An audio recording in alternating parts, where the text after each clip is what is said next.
So the final Sonic Frontiers DLC is finally dropped. A couple of months ago. I'm a little late, I get it, but a lot of people who watched my initial Sonic Frontiers video have been asking what I think of the additional content and alternate ending, as well as all that extra stuff that came before. So I'm here to, do that.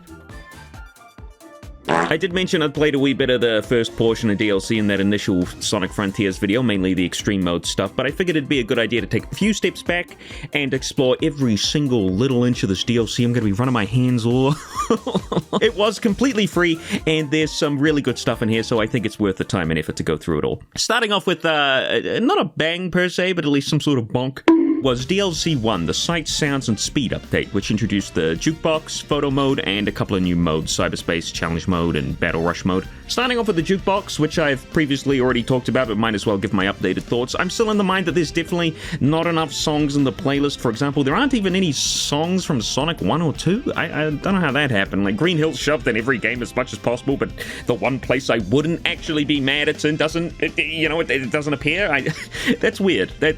What's happening behind the scenes there? What would have been great is if PC players could have implemented their own songs using some sort of folder nonsense. I know other games let you do this, and it's never a bad thing. I'm thinking of games like Crypto the Necro Dancer that allows you to put in your own songs. Actually, that is like more than just regular features of using your own songs, but like they actually have the beat of the song to the... And also, I think GTA 5 allows you to do that with your own songs in a folder somewhere. I do like the idea of finding the notes scattered around the islands to unlock more songs. It actually gives you a reason to run around on the tower one, but because they just pop up on the map like every other collectible, they're not really all that interesting to collect most of the time. The only ones I remember collecting is freaking Fist Bump, and that's because it was at the tippy top of one of those ruined towers. And another song which I forget which was placed at the end of one of those big turret thingies on the third island. If they'd put more of them in places like those, which at least needed a bit more of platforming or finessing to access, that would have been neat. If I were to change the jukebox system, I'd also implement a sort of currency that drops from enemies, or maybe like can be exchanged via rings or something, that you could use to purchase more songs, and like maybe a loot box system. Like, hey, you collected 30 note gems, you open a monitor and blam, Flicky unlocked.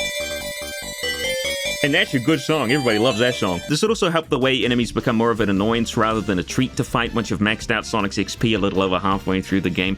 Now when you go to beat enemies, you could at least, get something out of it. But that's just my take. I'm happy we got a jukebox at all, although it would have been neat if they continued playing over the mini-boss fights too. Oh well. Next up is the photo mode, and I basically didn't use it at all during my multiple playthroughs. Once or twice to show it off, but honestly, it's just not my kind of thing. There's plenty of people out there who do enjoy using it, and that's great, but I felt it was just kind of janky. I can never get the camera in the position I wanted, and again, it's just not something I'm all that interested in, so you'll have to forgive me for being brief on this one. Now onto the Cyberspace Challenge, and I actually had to go and play it for this video because I didn't bother doing it just in my own time. The reward it offered, power boosting in the cyberspace stages, didn't seem all that interesting to me, and after I'd S-ranked all the stages in my original playthrough, I didn't really see the point of going back through and doing it all again. And going through the mode finally, yeah, it's pretty much what I expected. You go through each level in a row without breaks, basically, to beat one big time. Going through them all in a row really does show how samey they are. What with not many new mechanics and the overall bogginess of the 2D levels, but hey, at least I've got sass. Doing all these levels in a row also made me realize that even after 3 major updates, they still haven't fixed the issue with the boost and stomp not resetting after a spring or grabbing a pole or whatever have you, which means they never will, most likely. I'll be checking to see if there's a mod to fix this if I ever go back to the game in the future. Okay, this is Rad from the future. I did check. I couldn't find one. I think it's just kind of baked into the game, or maybe I'm the only person who has an issue with it. I don't know. I couldn't find anything.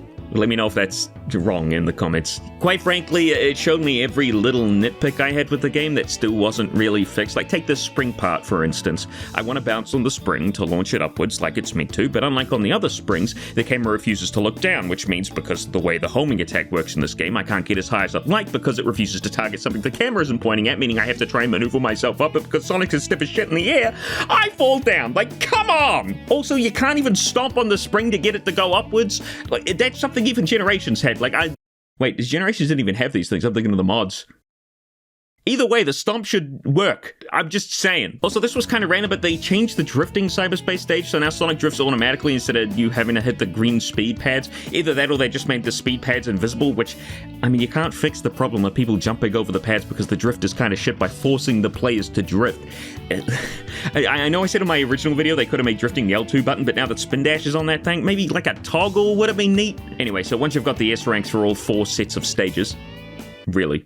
Are you serious, Sonic Team? Look up padding in the dictionary. Sonic Frontier should show up. Hey, Sonic, that's a new trick. Amazing how they'd imagine I'd want to play more cyberspace stages after all that, but finally, I unlocked the power boost in the cyberspace stages. Fuck you, 1-2. And after trying it out, I didn't notice all too much of a difference, I'm gonna be honest, other than the even stiffer controls while boosting. It's a little saddening, I'm gonna be honest. The other challenge mode was the Battle Rush, which pits you against each island's enemies, mini-bosses, and then finally the Titan all in a row. I did this mode on stream, and knowing what I know now, this mode's a piece of cake, but back when I didn't know, let's say, for example, that you can do this. Like, what the hell? Things were a little harder. It didn't help that the homing attack was still a huge pile of ass. Overall, aside from that sort of unpolished bollocks, this mode was pretty fine. Getting all S ranks in this challenge unlocks Extreme Mode, which I also promptly streamed. This mode essentially boils down to don't get one shot. Sonic dies in one hit and you can't upgrade any of his stats, meaning bosses and enemies take longer to kill. Not abhorrently longer, but you might notice you can't skip phases like you used to, especially on that damn Strider. I hate that guy. Most of the time this works fine. In fact, it makes the powered up boost pretty much always active because when you die you respawn with the rings you had beforehand. But it does feel a little weird getting one shot in Titan battles as Supersonic. I don't know, I get it. It just looks a little strange is all. The strange only get hurt when you hit the ground clause is also still an effect here, so if you do get hit, just... Yep. The cyberspace stages also changed their S rank times a wee bit, meaning some of them are actually kind of difficult now to get an S rank. I say some of them because for the majority of them, you won't notice the difference. It won't be like suddenly every act is like 1-2. Big's fishing is also pretty much pointless now as he charges fucking outrageous prices for everything you can buy, which means you're really gonna have to scavenge for those friendship tokens, especially on that last island. By golly, it's boring. Unfortunately, it seems Extreme Mode, as well as the New Game Plus I've neglected to mention so far, is just playing the game again with all your stats. You still gotta unlock all your abilities, so it wasn't really polished all that much. The game still forces you through a tutorial with the same old simulations and text boxes. I mean, I don't think many people are starting a New Game Plus and saying, oh shit, I've forgotten how to homing attack. Whew, I got worried for a second there. There's also not much of a reason for New Game Plus. I mean, the way it's implemented, there's a few different takes on how to do a New Game Plus. For something like Final Fantasy X-2, it's to explore, the other paths or missions you've missed, and, upgrade all the classes that you hadn't on your initial playthrough. For Dark Souls or Elden Ring, I think it might get harder each time you restart, as well as the extra stuff you can find that you might have missed on your first playthrough. I haven't played Ratchet & Clank 3 for a long time, but from what I can remember, you can keep upgrading your gear and weapons as you play through again, and I think the game gets more difficult to compensate. Again though, haven't played it in many years, take that with a grain of salt. Sonic Frontiers, it just kind of keeps your stats the same from your finished save file. The enemies don't get any more difficult, there's nothing really extra to collect, it's just an easier playthrough. You know how fast you can rip through Giganto with a maxed out attack? Having that song loot box thing I mentioned before might help with replayability if they carried it over to New Game Plus, of course, or if the game had unlockable cosmetics, or if there was like a larger or more fleshed out skill tree, or if there was some sort of branching story. But when I'm sitting here as if talking as if Sonic is a AAA game here, it's not. It's definitely a lower budget game, and that's okay. I just think some things could have been fleshed out more with, those sorts of systems. That's kind of it for Update 1. If I've forgotten anything worthwhile, I am sorry, but let's move on to Update 2. Sonic's Birthday Bash. Shit, it turns out this one's the one with New Game Plus, my bad. No, I didn't get around to playing this one for quite a while, although my friend did. He's initiating Giga Overdrive! This is the equivalent of Rob paying an Indian kid $5 to play the game to get the footage. Never mind, you can't do that. Myself out! No escape. You're actually stuck. No, I can move. New Game Plus was a mistake. Now, as you can see, this update introduces a lovely and definitely not eye-gougingly gaudy HUD for the game and changes a bunch of assets in the overworld to birthday-themed items like rails, springs, boxes. It's pretty neat. Would be neat if we could turn the HUD off, back to normal and keep the birthday assets, but hey, I'm one of those weirdos that doesn't like bleeding from the eyes. This update also adds a bunch of new songs to the overworld, which are the island themes, so who actually gives a shit? There's a bunch of new platforming challenges scattered all over the islands, the reward for him being Fancy Coco, which if you bring to the old man, he'll upgrade your boost, like how you upgrade your stamina in Breath of the Wild. I never got to use this because I was playing in extreme mode, but hey, you could still do the infinite boost trick. So, what's the point? I really like these new platforming challenges. I always kind of felt like the overworlds were just too simple and easy, even in the last island. They do get kind of tiresome, but now with these new segments, and with a reward I can't utilize, I'm feeling great. There was also a new sort of challenge added, scattered all over the islands as well, called Action Chain Challenges. Oh boy. These are, well, they feel more like filler, I'm gonna be honest. You're meant to gather up rings, orbs, defeat enemies, and bounce on springs and the like to increase your point multiplier and go for the S rank, but there's like 10 of these things per island, and once you find a good spot to rack up points, it becomes snore-inducingly boring. It really is just time-consuming at the end of the day. So why would you spend hours grinding away at these, huh? Well, because they locked the most fun thing in the game behind it. Of course they did. The spin dash makes its triumphant return, and it's the boost, but you can actually fly off hills and stuff now, which is actually pretty freaking cool, I'm not gonna lie. This thing is busted as all balls, but it's so much fun to abuse it, man. This update also included some extra settings for jump deceleration and the like, so turn that shit off completely and just go break the game. What a total thrill, and the cyberspace levels are made 10 times better when you can use it too. Mostly just in the 3D ones, though. Nobody likes the 2D stages. I worked really hard to get the spin dash before the final DLC, and then I got a little upset when it's unlocked by default if you play it, so that's great. Oh well, it's at least nice to have it if I want to go, like, have an absurd time in the cyberspace challenges. And with the power boost and spin dash, I could feel the game breaking apart from the seams. Oh, and there's also this outfit which gives Sonic a crown if you get every single collectible in the game, friendship tokens and all. I did not do this. We're finally on to Update 3, and I'm sure this is what the majority of you are here for. I've been wanting to play as characters other than Sonic for a long time. I mean, Jesus, man, my favorite Sonic game is Sonic Heroes, for crying out loud. And the only time in the last, 10 years of Sonic games we've got to play someone else other than Sonic Mania, which, I mean, it's essentially Sonic 3 and Knuckles Plus, which is great and all, but I wanted a 3D game. That game came in the form of Sonic Forces, with brand new characters like Custom Character, who plays like Sonic with a gun instead of a boost, and Classic Sonic, who, I feel like might be a little too similar to Sonic. Could just be me, though. So having the 3 other main characters in Sonic history to control in this DLC sounded like a dream come true. A very weary feeling dream, but a dream nonetheless. But in order to get to this new content and playable characters, you had to choose its path over the final stage, which I was kind of hoping would be done a little more seamlessly than in the final game. You just kind of jump through a big old ring in the overworld, and then it just kind of gets to it. Does this mean, the big old ring is, a real thing that Sonic went through, or I don't know. You'd think he would talk about it being I'm in an alternate dimension now. Sorry, I forgot what Sonic sounds like there for a second. It's been a mix between Sonic Lost World and the new one where he's like, "Hello, it's me, Sonic. Welcome to my world." Anyway, the whole big old ring thing doesn't matter in the grand scheme of things. It's just something my brain wouldn't shut up about. There are, of course, a bunch of new cutscenes, the first introducing this newfangled idea of Sonic's friends actually helping out for once instead of forming a peace circle to wish away a computer virus. And is it just me, or are these cutscenes really slow? Of my millions of calculations, there was one so remote and unlikely I did not consider it. However, as things stand, it could be the one to save us all.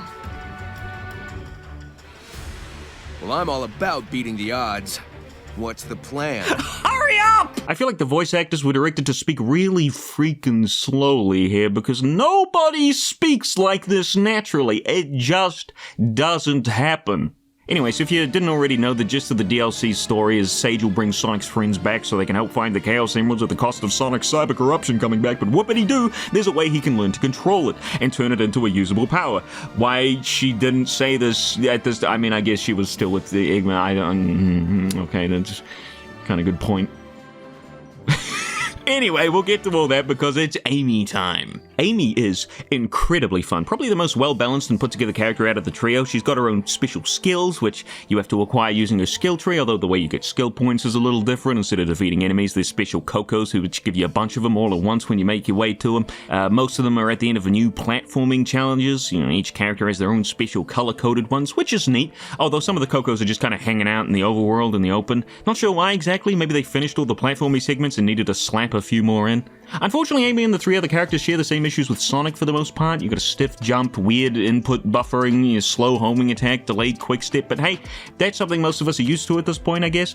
What's weird is that the side loop is now delayed on all 3 characters as well. I can only imagine this is because they have their new triangle button moves, but it takes a bit to get used to. On the more positive side, Amy, as I said before, is pretty fun to control.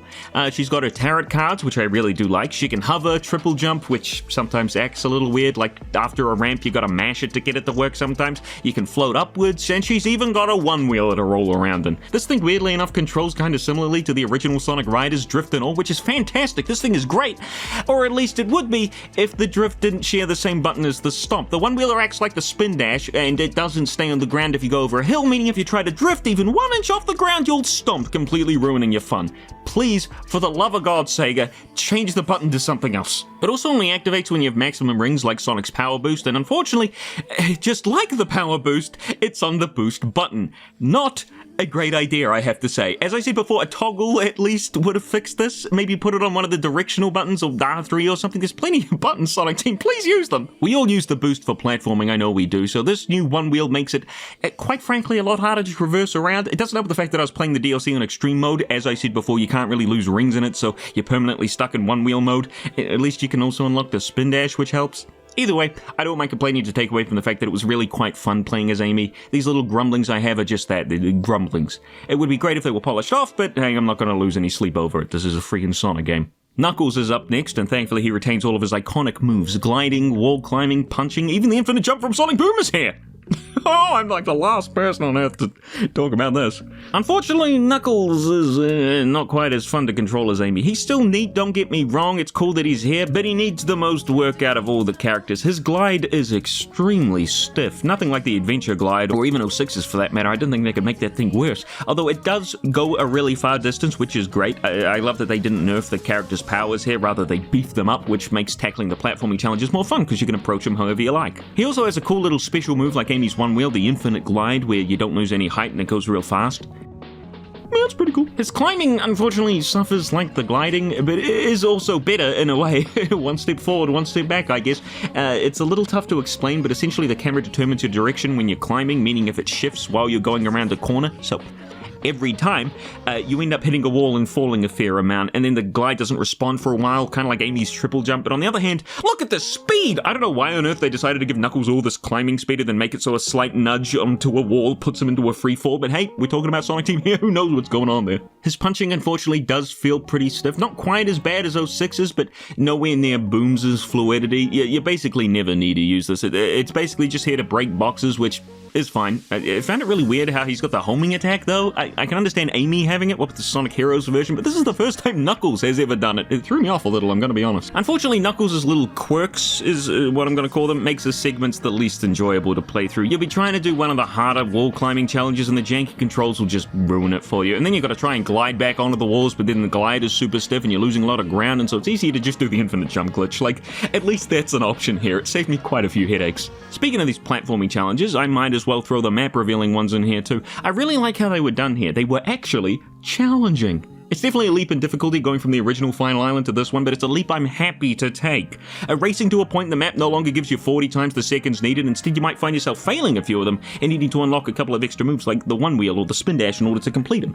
I also learned that in the glowing orb challenges, you need to hold down the square button, not mash it. It's the Sonic Heroes special stages all over again. Tails is the final extra character, and oh boy is he totally busted. In a good way. He can't homing attack, but he can throw wrenches. Uh-oh. I don't know where the hell he's pulling these from, but I don't really care. It would have been nice to see the tailspin come back, but this is funnier. His flight is the main draw here, and it works great. It's a little stiff, of course, as you'd expect, but it's fun nonetheless, and you can even use the infinite boost trick to infinitely fly, which isn't as busted as it sounds, as he only goes a certain distance upwards, kind of like, wow, what do you know, Sonic Heroes. Almost like that game had some good ideas. Just implemented really badly. He uses all sorts of gadgets, some of which are quite frankly very violent, and even brings back the tornado from Sonic Adventure 2, which I don't really like. They really did just say, fuck it, you want to fly with Tails? Then you can fly with Tails. This thing, as you might be able to theorize, is busted up the ass. Platforming challenges? Screw that shit, man. Fly over that bitch. Gotta get to the other side of the map? Just fly there. Who cares, man? I'm not 100% sure how he's interacting with his gadgets and Tornado, seeing as he's still a cyber ghost. Actually, I don't know how any of the characters are interacting with anything on the island. Isn't the whole point of them being stuck like this is that they can't do anything? I'm gonna try not to think about it. One cool thing about these three new characters is that they get their own new musical theme, which plays throughout each of these segments. And you can't change it. Because the jukebox is unavailable. For some reason. The hell is going on here? As you progress through the DLC with Amy, Knuckles, and Tails, you eventually get back to controlling Sonic, who has his own mission to deal with. More tower claiming! Oh, I know you guys love the 4th island so much. Oh, what a joy. These towers are much more difficult than the previous ones. I would say it's a nice change of pace and something I've been wanting for a while, you know, more difficult challenges, but some of these segments don't hold up too well while Sonic's jump is as stiff as it is. It's not like they're unfair or anything. The only one I ever had really trouble with was the last one, and that's because I was getting really impatient. But for the most part, they're okay. It will be tougher for, you know, people who aren't so good at platformers, but you can always change it to easy mode, and there's a crapload more springs shoved around, and you could just kind of cheese your way up that way. At the top of these towers, you find Special Coco, which are the ancients that piloted the Titans to fight the end, and they've got some special trials for you to take on in order for Sonic to master his cyber corruption. I never once got the idea that Sonic was doing anything to his cyber corruption in these fights, and also he was just learning how to parry correctly rather than just holding it down and cheesing his way through. But at the end of all of them, apparently he's mastered it or something. Whatever, we'll get to that. First, I want to talk about Sonic's final challenge, given to him by this piece of code crap. The other trials? They were okay. Some of them were more difficult than others, but nothing I couldn't handle other than the umbrella robot one. Chad had to tell me how to do that one. I didn't even know you could parry this thing. But this thing, this stupid, ugly-ass bastard of a pot plant wants you to do a boss rush of the first 3 Titans in a row with the same set of rings, carrying over, hold it, the 3-frame parry. So, we've all said that the parry was too forgiving, right? Like, just being able to hold it down infinitely is kind of stupidly easy. Well, Sonic Team hurt us. Little too well, if I'm being honest. These fights were not made with the idea of a 3-frame parry, man. At least it's 3 frames in hard and extreme mode. And normal it's like half a second, and easy it's like a second, I think. The Titans don't have easily discernible moves like in something like Dark Souls. The big spin move Giganto does? Oh, don't worry about that first spin, fam. Only counted the second one. Yeah, that seems right. It takes a genuine god-awful amount of trial and error to even get the timing for when you need to parry in these fights. And then even when you do know the timing, it's 3 frames. I can't consistently hit 3 frames in a 60 FPS game. That's fucking 5% of a second. You gotta be kidding me. Who do they think is playing this? Sonic himself? This is terrible. Damn it, damn it, damn it, damn it, damn it, damn it. I got it, Sonic, Giganto, his head, what the fuck? I could not do it, I would not do it. I ain't spending hours of my time trying to complete what probably took the development team 5 minutes to implement. 3 frames! They're smoking something. If the moves were extremely well telegraphed, I might have had a chance here, but the moves aren't even acceptably telegraphed. Again, what's this double spin shit? And the Wyvern's tail, don't even get me started on that shit. Don't look at that. I did figure out one thing the perfect parry was good for, though. Do with that what you will. It got so bad I didn't even bother trying to counter. I just flew away from Giganto. Somehow not getting hit. Again, well telegraphed these ain't. And when I finally beat him... Oh my god. Hope you have to do that with every single one of them. Oh, don't even think about it. Am I in an infinite loading screen? I swear to God. You just get stuck here, you have to restart the thing, it makes you do it again. It's just loading infinitely. I swear, I don't want to have to do that again. I decided for the next stream to restart at a lower difficulty. Not restart the trial at a lower difficulty. Restart the DLC at a lower difficulty. You can't change off of extreme mode once you've started it, so that's great. Who cares that I unlocked the spin dash on that file? The final boss, as it turns out, isn't nearly as difficult as this final trial. I have no idea why they made it this stupidly unfair. And then also making you redo the fucking 3 FPS path bullshit each time too. You want to practice the second or third time? Tough shit, son. Do this 40 times over first. That's just a diarrhea on top of the Cowpatch Sundae. Jeez. Tell me you don't respect my time a little less clearly next time, please, Sega. So I restarted the whole DLC in hard mode. I got up to the final trial again. I didn't realize the parry was still 3 frames, so after a while my chat and I figured the best choice would just be to lower the difficulty and then flip it back up afterwards. Doing it this way made things a hell of a lot easier and a lot more fun. Honestly, recommend doing it this way. I'd be keen to see a super hard mode in a Sonic game in the future. It just needs to be fair, you know? Like Sonic Heroes had a super hard mode, Shadow the Hedgehog had a super hard mode. This game's super hard mode is like, haha, we hate you. Also, does the parry last longer if you're playing on 30 FPS? I was playing at 60, but I didn't even think of trying it. Anyway, despite this trial coming from the 7th pit of hell, I did, however, learn some fun stuff while grinding away at it. Did you know that you can rotate the analog stick during mashing segments to speed it up exponentially? And did you know that you can do this to Wyvern? And hey, did you know that you can sidestep Knight's Shield and keep wailing away at him? And did you know that in terms of male, human, and female Pokemon breed, play this trial of normal mode if you want just like a decent challenge? It's much more fair than any of the higher difficulties. And definitely extreme mode. I don't know if anyone's even beaten it yet. And go with easy mode if you're feeling like you just want to kind of get it over with, and it's still kind of challenging. Like I'm not gonna say it's easy. I ended up playing it on easy mode just because I wanted to see the rest of the game, and I was sick of doing it over and over again. I did finish it on normal later on for the rest of this video though. Or not. Speaking of the rest of the game, only the final boss is left, and it's pretty good. You still have to fight regular old Supreme first, and they still haven't fixed the wings. Are you kidding me? But soon enough, we're on to the final boss fight. As an orchestral version of I'm Here starts playing, the end connects up to Supreme with its Game Boy link cable, and Sonic soon realizes he can't parry the dark orbs that's spewing out every 5 seconds, so he channels that cyber energy and becomes... I think it's called like Supersonic 2, although it's gone after this game, so I don't know if you'd call it something like Supersonic 2. It just feels a little redundant. Like Supersonic 2 has always kind of been held by Hypersonic, like, you know, there's a more powerful Supersonic sequel, but Lord knows that's never coming back, so who cares, I guess. With this new form, Sonic's...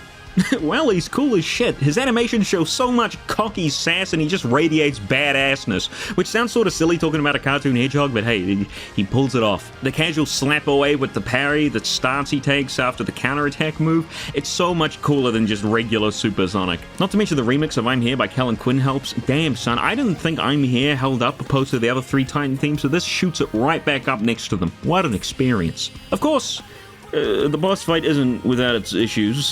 For one, yikes, I thought we left this sort of shit back in Colors Ultimate. There's a lot of little things that overall don't really impact your enjoyment unless you're playing on hard or extreme, I guess. I wouldn't know, although the boss's attacks and the fight are actually really well telegraphed, so it's definitely infinitely better than the final trial. Sonic will sometimes lose track of the boss. It makes things a little aggravating to get back on track. You have to attack the link cable before attacking its head, although sometimes it automatically locks onto the head and the game doesn't tell you how to switch targets. It's R1, by the way. Like, what? The trees get in your field of view way too often. This part here is a little too unreliable for my liking. You just circle the gun, right? What the fuck? The animations here also look a little wonky on some of the characters. I mean, you can tell this DLC didn't exactly get the time or budget it really needed. But again, hey, free DLC. Sonic during the fight for the most part is fine, although his transformation looks a little weird. But Sage gets the worst of it, looking like a Gmod ragdoll over here. Once you finally get the end's health all the way down, Eggman tells you that it's time, so Sonic becomes the gun's bullet, which is pretty cool, I'd have to admit, and he uses up all of his cyber energy to transform even further into the Cyber Sonic form. We do very briefly get to see a transformed Sonic with sharp teeth, ringed eyes, and dark blue fur. Don't get to play as him, not even like a little scripted on rails dark guy appears too sort of thing, but whatever. It's cool we finally got another form for Sonic anyway. They've been afraid to do this sort of thing ever since Unleashed, but I always loved seeing these extra forms like Excalibur, Darkspine, Hyper, even the Werehog was cool to look at. Not to play, but we got a neat animation out of it. Me on my way to hug my cat. The ending cutscenes are mostly the same, other than Sonic falling to Earth completely unscathed somehow. Not only is it canon that the Werehog can survive re-entry, but now Sonic can too. It didn't even need the green orb to stop the fall. And also Eggman watching the star fall with Sage close by instead of by his lonesome. Everything else goes beat for beat, including the midpoint credits cutscene. But that's not all in the new Sonic's portion of the final DLC, because I forgot about this, I'm putting it in now. We've got a bunch of new cyberspace levels, which as far as I can tell are remixes of other ones that we've already seen. Was kind of hoping for different level themes, but that hope was dashed the moment I saw Green Hill again. Holy shit, racist Tails! These new stages have new goals for you to complete, which is a great change of pace compared to the old static get red rings, get a good time, get regular rings from the old ones. They're also built with the spin dash in mind, which is great. At least I think they are. I feel like sometimes the spin dash might go a little crazy in these ones. Starting off with 4A, that's right, they're using letters now. Ooh, it's a remix of the Generations Green Hill remix. Boy, isn't that something. It introduces a brand new kind of boost called the Rocket Boost, which isn't perfect, I will admit, and it's a little harder to see when you're using it. Good to see the collisions all in order. They also heard what I said about the first corner being too sharp, so they put a shitload of dash panels in. This level reminds me a little of Honeycomb Highway from Lost World, what with all that imagery around. Don't remember that from Lost World. Even though the level is very clearly built from big old square wooden platforms just shoved everywhere, it's really interesting to see some of the more out there level design.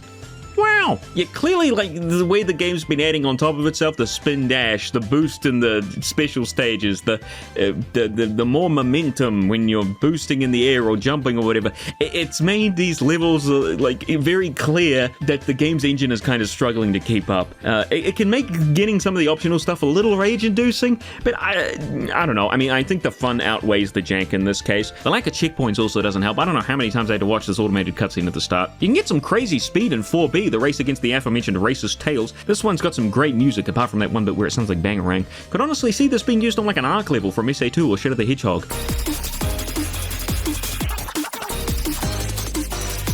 Pity it's being used on Green Hill. You only get lookout cocos for doing the cyberspace challenges. I don't know what they're here for. I genuinely have no idea, but anyway, it doesn't really matter. Playing the levels themselves is more the enjoyable part anyway. 4C is a rocket boost stage and a race against racist Tails mixed in one, although unfortunately it's not all too exciting. I even found the secret exit on my first try. I thought it was just the regular ending. I think it was meant to be. I had to go all the way down a weird way to get to the proper one. Again, the rocket boost makes it hard to see what the heck is going on, but overall, not a terrible level by any means. Why is it Green Hill again, though? Oh, come on! Why give me the quick step if it's just gonna do that? Just get rid of it, Sonic Team. I'm sure there's more interesting moves you can give Sonic. 4D is in Chemical Plant. Hooray! And it's the most bombastic freaking music I've ever heard. I feel like an old man. I can't keep up with this shit. This one's filled with bombs, which have the Knuckles treasure hunting sort of gimmick, except there's no treasure. Instead, you get blown up. I don't know the reason behind this.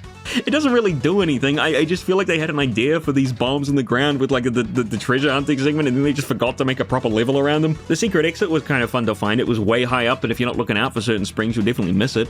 Although I will say it does feel a bit cheap due to the egregious popping, so there's no way to tell what the hell you're meant to be working towards or even where you're meant to start looking. I didn't feel smart finding the exit per se, more so lucky. I know this one's a remix too, but all the Chemical Plant levels sort of blend together, so I can't remember exactly which one. I just remember that little portion at the end. 4E's a Chemical Plant stage, the Generations one to be exact. Why they thought remixing the Generation stages for the third time was a good idea, I'll never know, but anyway, in this stage there's a time limit, which you can extend by grabbing the timers hidden around the stage. You'll only really need these if you're going for the extra stuff, and if you run out, Sonic gets blown apart. One thing I really noticed in these stages was if you spin dash in the air and you don't have a boost available, you can't get out of it, essentially sentencing you to death if you're in a precarious position. Wow, I really wrote precarious position there and expected myself to actually say it without any trouble. Would be nice if when you let go it stopped the spin dash before you hit the ground, but it'd also be nice if it didn't stop all your momentum upon hitting the button. The secret exit on the stage was pretty easy to find. It was just above the regular one. I feel like it could have been in a much more interesting spot. 4F is another fun one to speedrun with the spin dash. Not much to say here other than it gave me another great example of please let me boost after hitting a spring. 4G is a really strange one. Finally, we're in Eternal Highway. Sky Sanctuary went on vacation, I guess. And there's a weird gear mechanic on your boost with the spin dash overheating Sonic, I guess. Honestly, I think this one would have been more fun without the extra gear mechanic, but I guess the point of it is to give you a way to build up speed and then try to keep that speed up with the infinite boost, as jumping normally doesn't deplete your progress, but it doesn't work too well. If you land on any surface that isn't perfectly level, you'll lose your boost. Did kill gravity at one point, that was pretty cool. 4H is a level all about boxes. Breaking boxes, enemies hiding in boxes, boxes obscuring your next obstacle. Not a bad idea, all things considered, although this level also brings back the good old let me boost after hitting a spring for the love of God. It's fine. It's a fine level. I don't even really know what to say about 4I, the final level. Firstly, it looks like Sky Sanctuary really did get forgotten here. I wasn't just joking. But also, this is a level with weird visuals, and that's pretty cool. I thought this one was actually really neat. The low gravity stuff was pretty cool too, although it might be a little too strong. I found myself flying around effortlessly, but hey, I'm using the spin dash and the superpowered boost, so that's par for the course, I think. Overall, definitely the best cyberspace levels we've seen from Frontiers. If each of the early...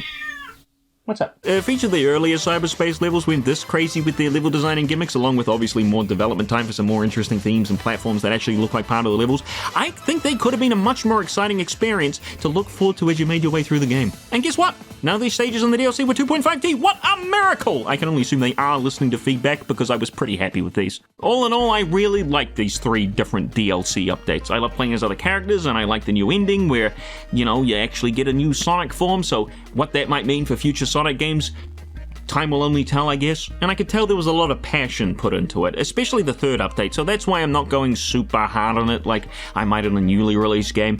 This was, again, a completely free update, so they didn't have to give us anything. I'm glad they did. It made it worth the price, to be honest, which, shouldn't be something that happens after the game comes out, but hey, despite the flaws, I really did have a fun time. Okay, bye.